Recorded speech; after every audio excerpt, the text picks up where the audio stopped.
Bien, jóvenes, el objetivo de esta sesión son dos. Proyectar la oferta y demanda y determinar la demanda satisfecha es un objetivo.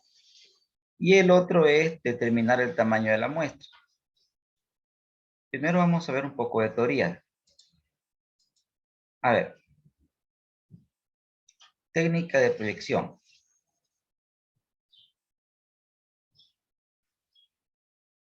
Como acá lo tienen ustedes en su presentación, la proyección de los comportamientos de las variables económicas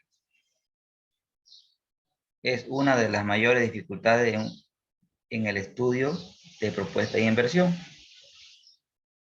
Totalmente lógico, ¿no? Cuando nosotros hacemos un proyecto de inversión, tenemos que tomar en cuenta las variables del entorno, tanto el macro como microentorno, que pueden afectar al desempeño del proyecto de inversión, como por ejemplo tasa de inflación, tipo de cambio, desempleo, en la parte política, si el gobierno es de izquierda, derecha, que son variables que hay que tomar en cuenta y hay que proyectarlas hacia futuro.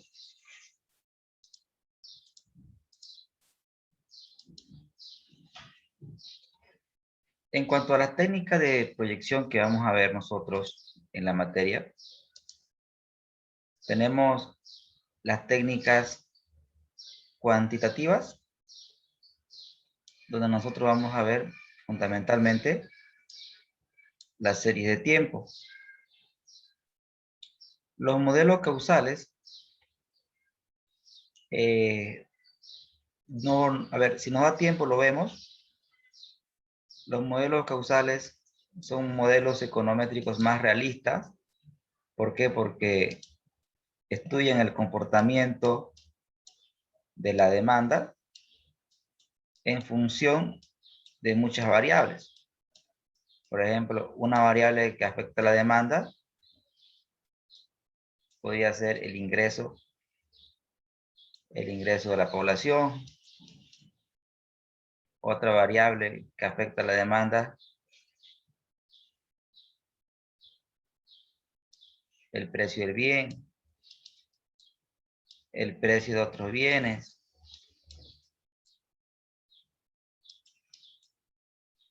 el tamaño de la población. Fíjense que existen muchas variables que afectan a la demanda. Entonces, un modelo causal significa plantear un modelo econométrico donde la demanda viene a ser nuestra variable dependiente que va a estar en función de múltiples variables independientes. Sin embargo, nosotros en esta sesión vamos a ver modelos de serie de tiempo donde vamos a proyectar tanto la demanda, vamos a proyectar la demanda en función del tiempo. Asimismo, vamos a proyectar la oferta en función del tiempo. Y vamos a hacer una resta, donde vamos a restar la demanda menos la oferta. Y a esto le vamos a llamar demanda insatisfecha. Es decir, es la parte del mercado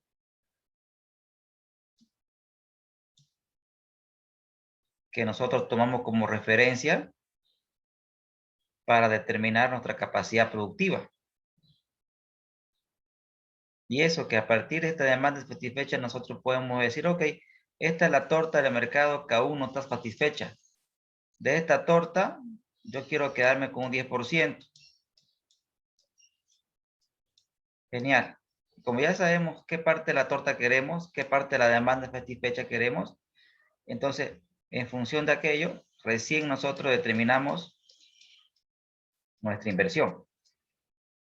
Es decir, que la inversión de un proyecto de inversión está en función de la demanda satisfecha, pero un emprendimiento pues no va a pretender cubrir toda la demanda satisfecha, sería demasiado optimista. lo que hacemos nosotros es tomamos una parte de la demanda satisfecha, tomamos un porcentaje, es una estimación, y a partir de esa estimación nosotros definimos cuál va a ser el nivel de inversiones. Porque no se olviden que la capacidad máxima de un proyecto de inversión depende del tamaño de la inversión. Y la inversión, a su vez, depende de la cobertura de mercado que pretendo tener. ¿Se entiende, jóvenes?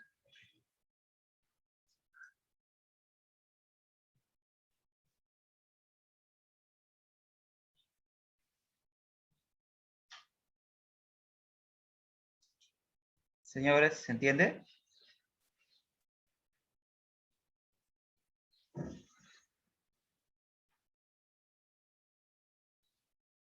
Sí, listo.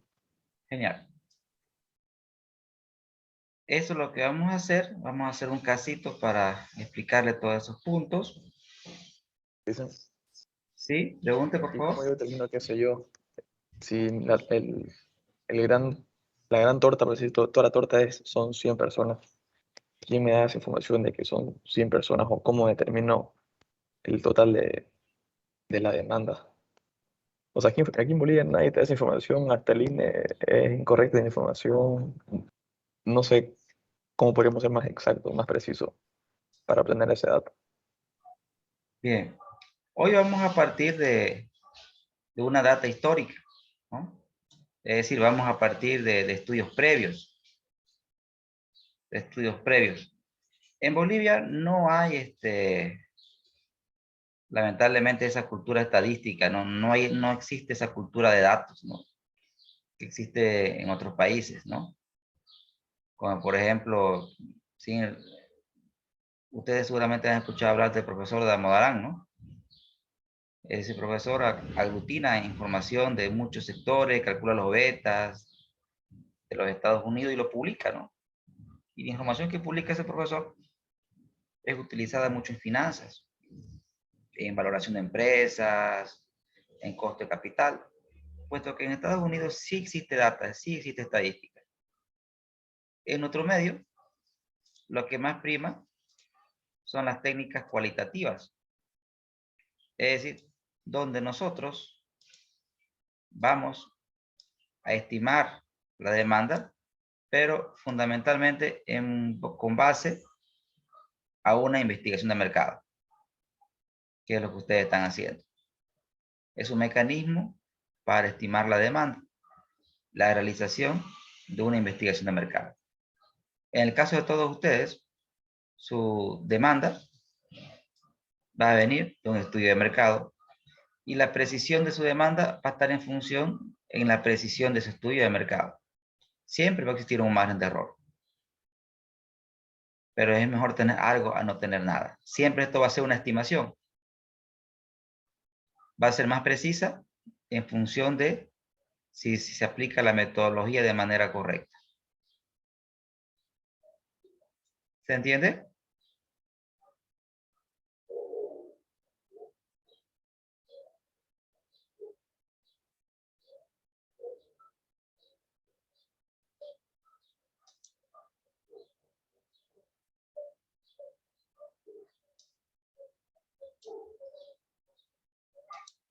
¿Siguen ahí, señores? ¿Están apagados el día de hoy? Estamos felices siempre. Genial. Ahora, nosotros vamos a ver en el supuesto de que se tenga data histórica. En el supuesto que se tenga data histórica. En el supuesto que se tenga data histórica,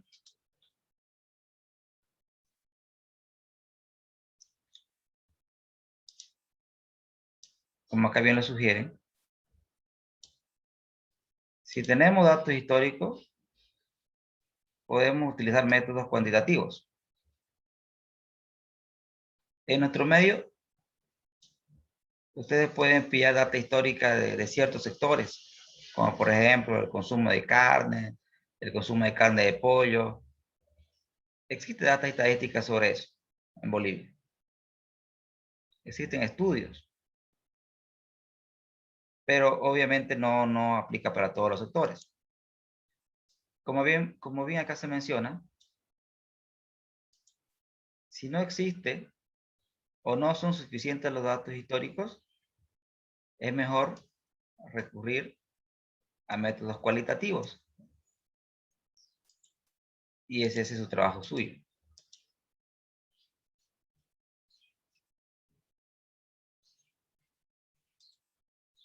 ¿Qué dice aquí?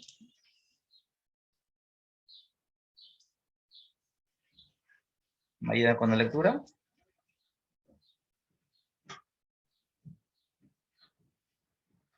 Claro, Lisa. Para proyectar con cierta exactitud en ambas técnicas, se usan herramientas estadísticas adecuadas para analizar el presente, mínimos cuadrados. Genial. ¿Qué es lo que sucede? Muchas gracias. Sucede que, vean, acá tenemos un diagrama de dispersión, donde estos puntos, ustedes ven, son puntos observados. Esto forma parte de la historia. Y la X, para nosotros va a ser la variable tiempo. Entonces, cada observación es la observación de un año en particular. ¿Estamos, señores?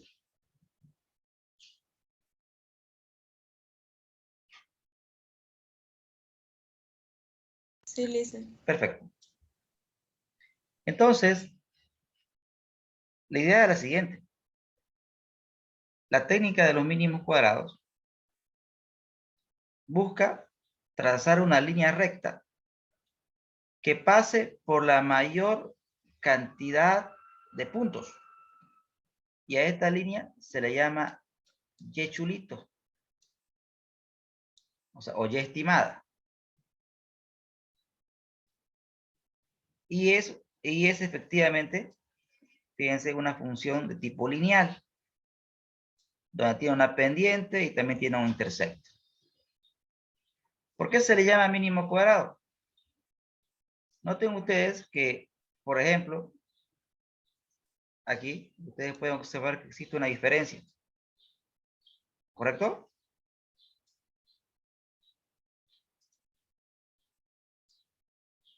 A este punto se le llama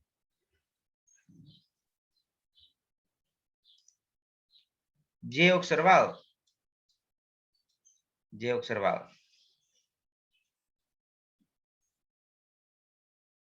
Y a este punto que está sobre la línea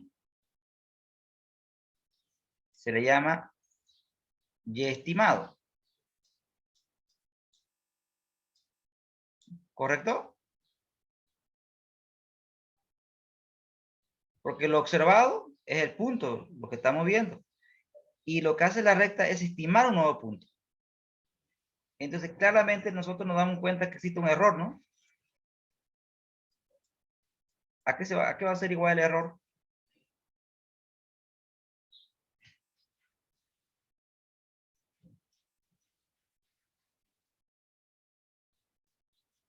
Antes de continuar, me explico un poco más. ¿Observan este punto?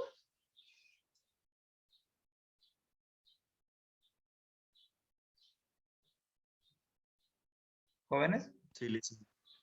Bien. Ahora, en este punto que le estoy señalando, aquí. Este punto está sobre la línea recta, ¿no es cierto? Entonces, en ese caso, quiere decir que el Y observado es igual al Y estimado. Y estimado es todos los puntos que están sobre la recta. Y el Y observado son los puntos históricos, la data histórica. ¿Ahora sí se entiende, jóvenes?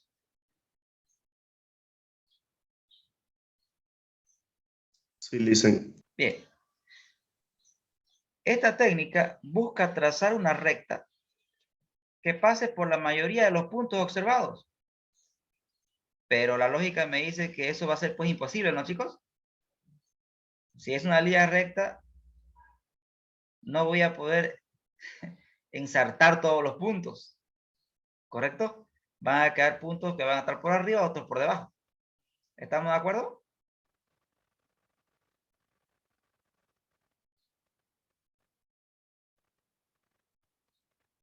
Como en este caso, tienen un punto por arriba, acá tienen un punto por debajo, acá tienen un punto por arriba.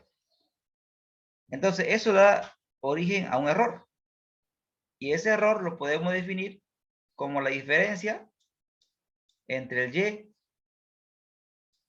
observado menos el Y estimado. ¿Correcto?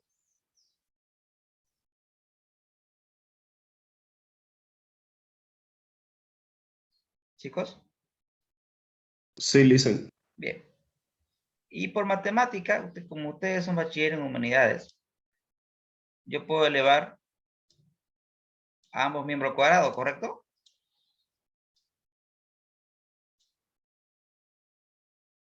¿Se puede o no? Sí, listen. Genial. ¿Y qué es lo que buscamos? Que esta distancia sea máxima o mínima.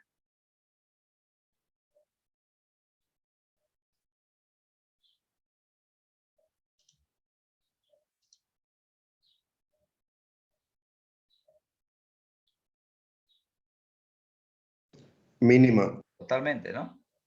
Entonces, ahí viene el cálculo. Entonces, lo que hay que hacer es derivar esta expresión.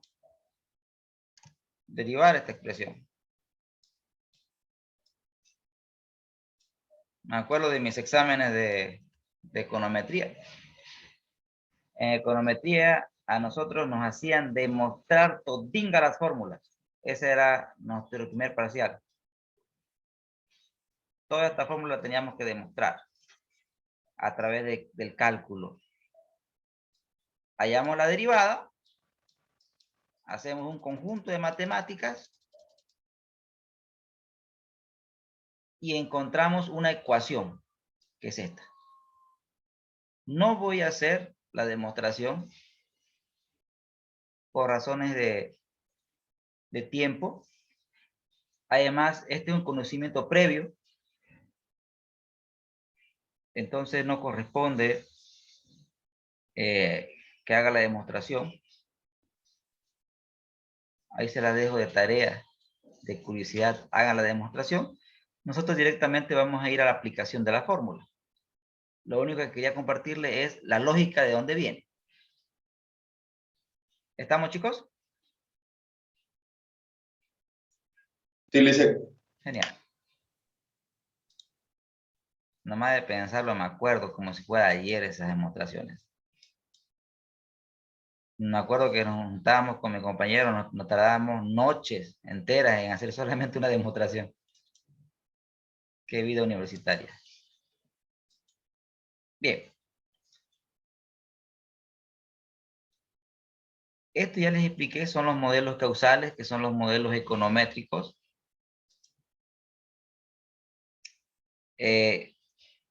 Obviamente, para que exista un modelo causal, tenemos que tener una variable, que es una variable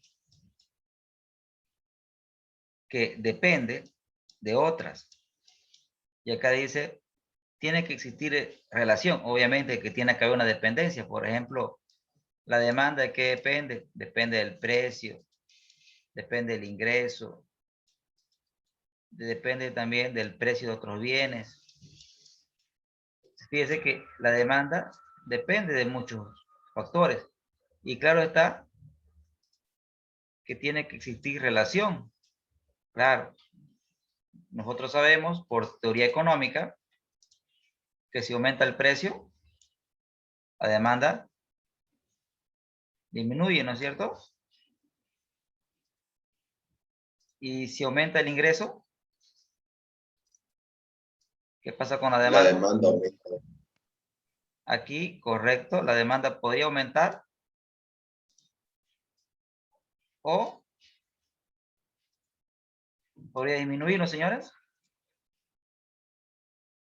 Cuando aumente el ingreso hay que tener mucho cuidado, ¿no? Eso es, listen, si estamos comprando un bien inferior y al aumentar nuestro ingreso, ya decidimos comprar un bien superior, ¿no? Correcto. Va a depender del tipo de bien, ¿no? Si es un bien normal, un bien inferior o un bien de lujo. Un bien puede ser considerado inferior. El mismo bien puede ser considerado normal. Todo va a depender de nuestro mercado objetivo. Por ejemplo, si nuestro mercado objetivo es la zona de Equipetrol, el pan es un bien inferior. Pero si nuestro mercado objetivo puede ser, por ejemplo, el plan 3000, el pan puede ser considerado un bien normal.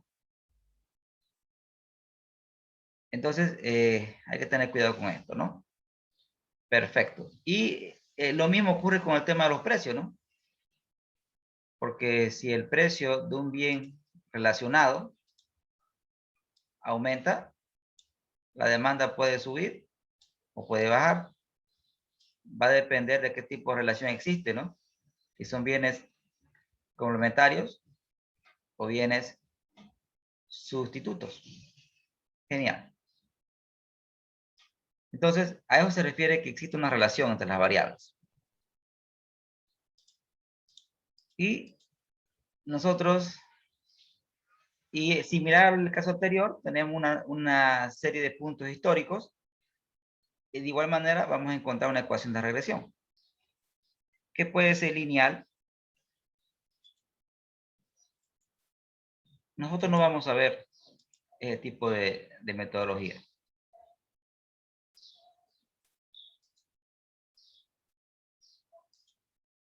Bien. Aplicando la metodología que vimos anteriormente, ¿qué sucede? La regresión lineal, ¿por qué se le llama regresión lineal? Porque llegamos a determinar una recta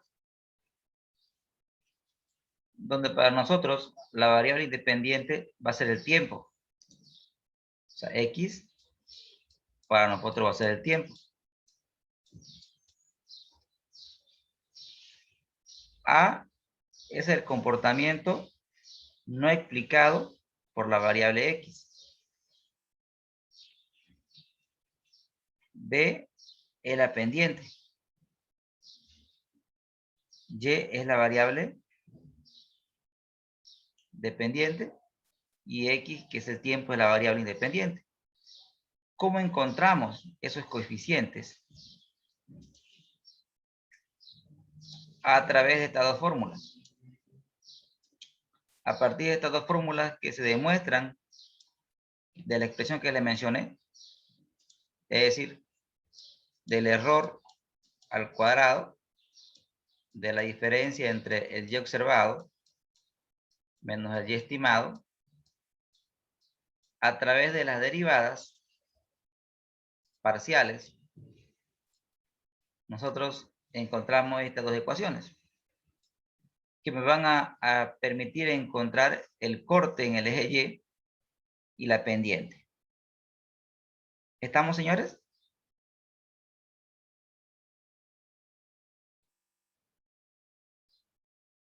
Sí, listen. Genial.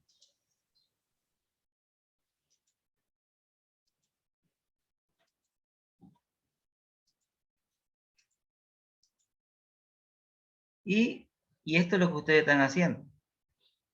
Técnicas cualitativas a través de la investigación de mercado.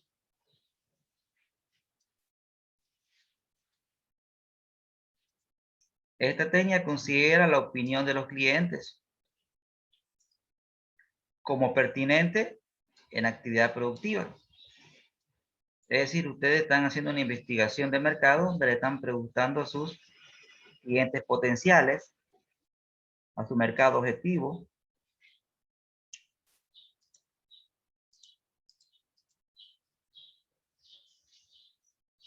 para ello se recurre a diversas formas de recopilación de sus opiniones. Por ejemplo, ustedes están haciendo encuestas. Y la están haciendo, ¿por qué medio? no es directa ni tampoco es a domicilio. Ustedes han hecho un formulario, ¿no? De Google y lo están enviando a diferentes personas que han seleccionado de manera previa. ¿Correcto? No creo que hubieran aplicado su encuesta a diestra y siniestra, ¿no? Se le tiene que aplicar al público objetivo. Conjunto de personas que reúnen las características necesarias para hacer su demanda. No se olvide que demanda son aquellos clientes potenciales que quieren y pueden, ¿no? Porque seguramente hay muchos clientes que pueden, pero no, que quieren, pero no pueden. Entonces no podía ser considerada demanda ese cliente. Por eso es importante la segmentación. Y lo importante es, fíjense, tomar una encuesta a una muestra representativa de la población. Entonces, independientemente del tamaño de la muestra, para fines académicos en esta materia, yo siempre les solicito a mis estudiantes hacerme 100 encuestas, como mínimo. Pero eso era en la modalidad presencial. Ahora que ustedes tienen la facilidad de hacerlo de manera virtual, podrían hacer las encuestas que son pertinentes. Es decir, las encuestas que salgan de la aplicación de la fórmula estadística, que más adelante vamos a ver. Es decir, chicos, bueno, esto es lo que ustedes han hecho o van a hacer. Han determinado el tamaño de la población.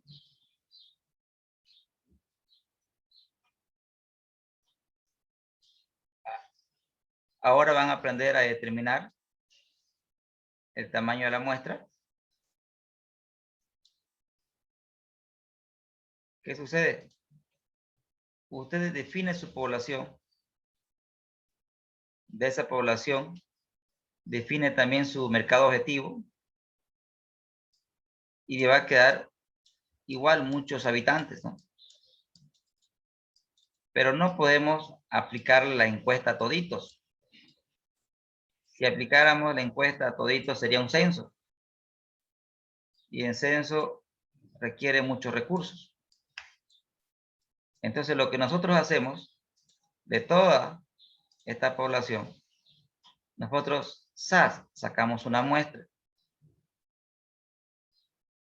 Y la idea es que esta muestra sea representativa de la población. Vamos a aplicar la encuesta, sí, pero una muestra. Y que esta muestra sea representativa de la población. Es decir, que si yo determino el consumo promedio, 1, 2, 3, 4, 5, 6, 7, de estos 7 encuestados, me van a ayudar a determinar el comportamiento de toda mi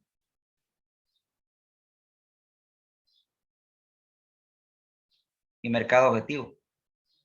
¿No, señores?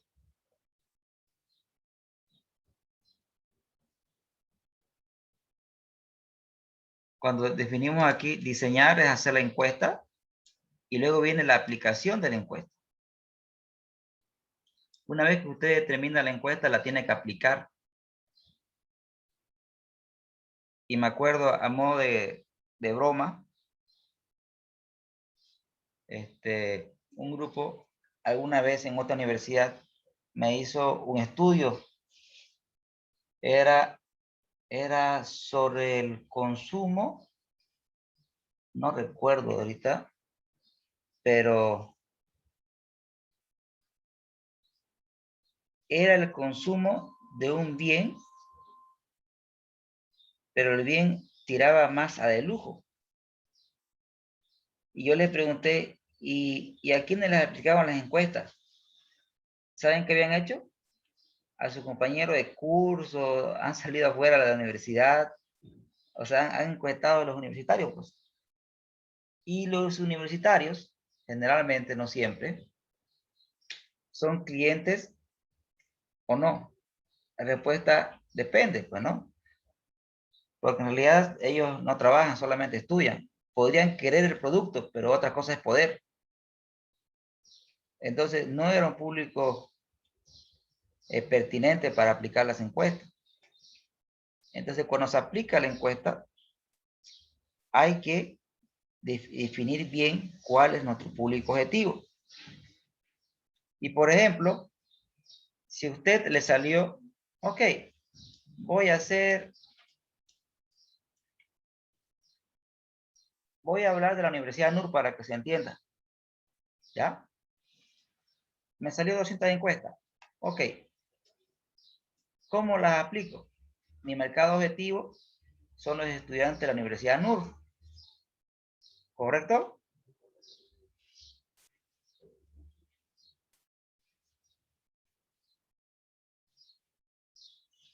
Entonces, ¿usted qué haría para aplicar las encuestas? Los escucho. 200 encuestas tengo que aplicar.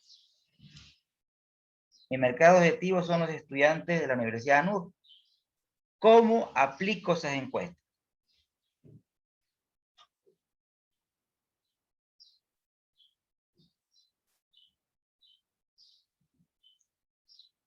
Recuerden que tienen que ser aleatorias, ¿no?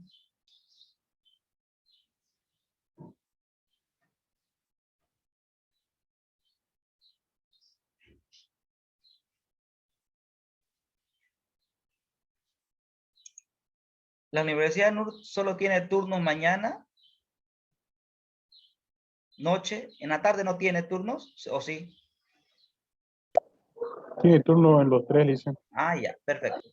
Entonces lo que usted haría, primero tendría que hacer una asignación proporcional. Es decir, de estas 200, ¿cuántas aplico en la mañana? ¿Cuántos aplico en la tarde? ¿Cuántos aplico en la noche? ¿Cuántos aplico los sábados? ¿Cuántos aplico los domingos? Bueno, los sábados en realidad, porque es lo mismo que los domingos, ¿no, chicos? ¿O no?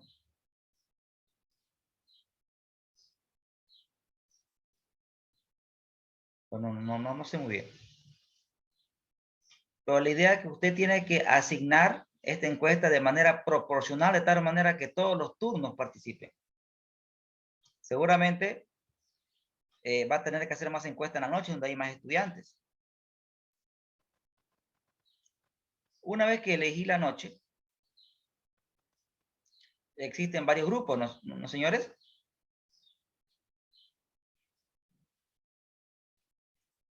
Existen varios grupos. Digamos que en la noche existan como 50 grupos. De esos 50 grupos, usted dice, de manera aleatoria voy a seleccionar 2. De manera aleatoria, usted selecciona 2. Ok, tiene 2 aulas que visitar. De esas 2 aulas, usted tiene que aplicar 10 encuestas. 10 en una, 10 en otra. Ahora, ¿a quiénes les aplico las encuestas? Mi aula tiene 40 estudiantes y tengo que solamente aplicar 10 encuestas. Los enumero todos los estudiantes y de manera aleatoria selecciono 10. Ese es el procedimiento correcto, cumpliendo los principios básicos de la técnica de muestreo. Sin embargo, no voy a llegar a ese nivel de exigencia. Solamente les pido que las encuestas que hagan las apliquen a su mercado objetivo, conjunto de personas que reúnen las características para hacer su demanda. Porque si le salen cosas raras en su encuesta es porque le ha preguntado a personas raras. ¿Se entiende, señores? Sí, dicen. Genial. Y luego la recopilación, tratamiento estadístico, esta es la parte de la tabulación.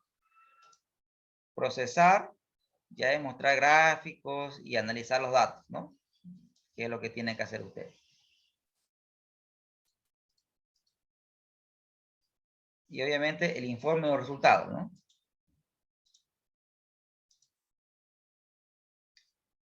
Y acá vemos cómo se determina el tamaño de la muestra.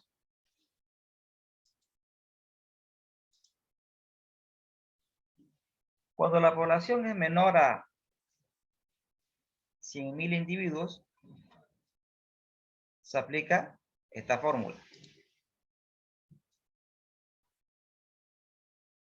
Donde n, bueno, acá le explico, ¿no? Mira, acá abajito.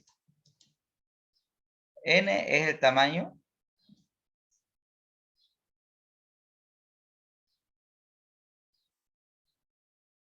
acá está mal, ¿no? Perdón. Es el tamaño de la muestra, nivel de confianza, tamaño de universo. Esta es la varianza de la población. Y E es la precisión. Margen de error máximo admisible. Les explico. Esta N es el tamaño de la población. Acá dice universo. A ver. Hay que tener mucho cuidado cuando uno define esta N. Esta N tiene que ser su público objetivo. ¿Sí? Esta N tiene que ser su público objetivo. Uno puede hacer, la cantidad de habitantes en la ciudad, no. Segmente, ¿de qué edad a qué edad? ¿De qué estrato? Entonces, esta N tiene que ser su público objetivo. Z es el nivel de confianza. ¿Qué quiere decir? Nosotros vamos a trabajar con técnica de muestreo. Vale decir lo siguiente, jóvenes. ¿Recuerdan la campanita de Gauss?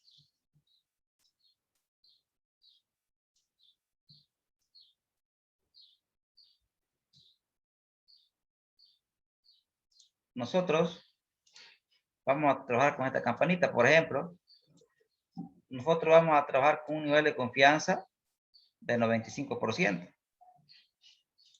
Pero es importante que usted sepa qué significa un nivel de confianza de 95%. Como nosotros vamos a trabajar con una muestra, nosotros lo que vamos a calcular de esa muestra, vamos a encontrar estadísticos. Es decir, de esa muestra, vamos a calcular nosotros el consumo promedio, por ejemplo. ¿Correcto? Un grupo, por ejemplo, va a determinar el consumo promedio de pollo anual. Genial. Pero ese consumo promedio, ¿sí? De pollos años, digamos, no sé, no tengo 2 pollos años. Digamos. Este es el consumo per cápita. 2 pollos por año. Entonces, ¿qué sucede? Pero este dato lo obtuve de la muestra. Por eso se llama estadístico. Y a partir de esta estadística, usted quiere encontrar un parámetro. El parámetro es, ok, yo a partir de este promedio de mi muestra quiero estimar el parámetro de la población. ¿Cuál? Su población objetivo. Y cuando digo un nivel de confianza, existe un nivel de confianza de 95%.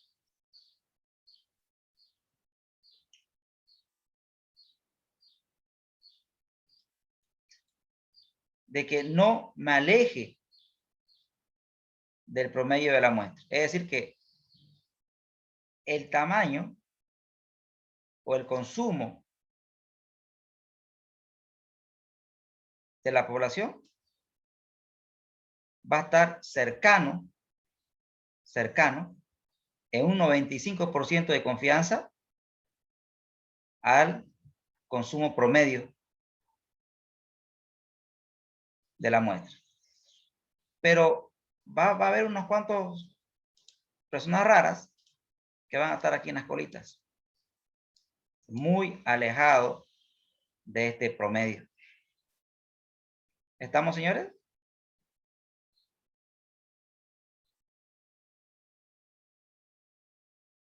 Sí, listen. Genial. Ok.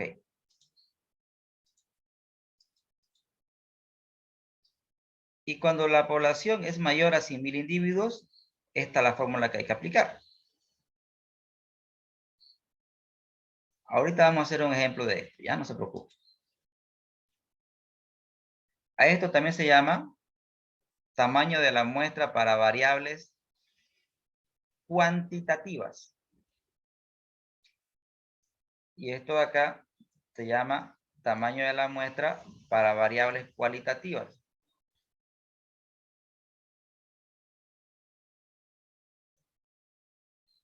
Es similar. La única diferencia que trabajamos aquí con proporciones. Lo que más se estila es trabajar con estas fórmulas. Son las más comunes. De seguro usted aplicó una de ellas en alguna materia. ¿Me aclaran, chicos?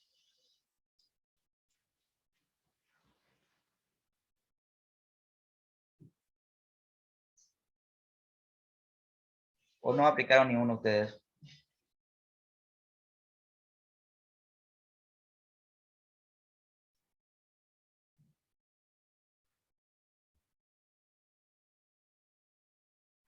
¿Primera vez que ven esta fórmula, jóvenes?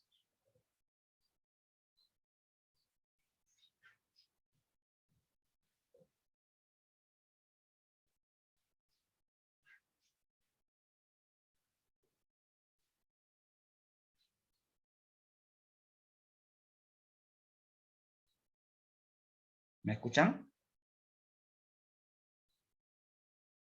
Sí, listen. Genial. Sí vieron, sí me escuchan, sí vieron estas fórmulas, ¿no las vieron? Así tal cual, no, listen. Pero ustedes han calculado el tamaño de la muestra. Sí, pero no con la misma fórmula. Genial. Genial. Entonces, vamos con la parte práctica. Vamos con la parte práctica. Y lo que vamos a hacer primero, vamos a hacer un caso para determinar el tamaño de la muestra.